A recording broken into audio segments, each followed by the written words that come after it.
এই যুবকেরা, সেদিন আমি ঢুকলাম সলিমুল্লাহ হলের ভিতরে, মাগরিবের নামাজ পড়তে ঢুকলাম। দেখলাম একদল যুবকেরা ফুটবল খেলে, কিন্তু দেখি খেলার মধ্যে আজান যখন হয়ে গেছে, নামাজ যারা পড়ে না তারাও চুপচাপ বয়া রেস্ট নিতেছে।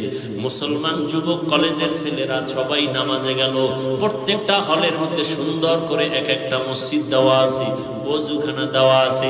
আমি যখন ঢুকলাম, অনেক ছাত্ররা আমাকে দেখা দৌড়াই আসছে। আমি তাড়াতাড়ি ঢুইকা নামাজে দাঁড়াইলাম। নামাজের পরে পেছনে তাকায় দেখি যুবকদের অভাব নাই সলিমুল্লাহ হলের ভেতরে ঢাকায়। সবাই একটু হাতে মিলানোর জন্য, সাক্ষাতের জন্য হাত মিলায়। একটা যুবক হাতটা লাগায় কানের গোড়ায়, মুখটা লাগায়, কয় হুজুর আপনি দয়া করে আমারে মাফ করবেন, আমি বড় বেয়াদবি করেছি, আপনার বিরুদ্ধে বহু লেখালেখি করেছি ফেসবুকের ভেতরে, আমি জানতাম না, না বুঝিয়া উল্টা পাল্টা লিখেছি।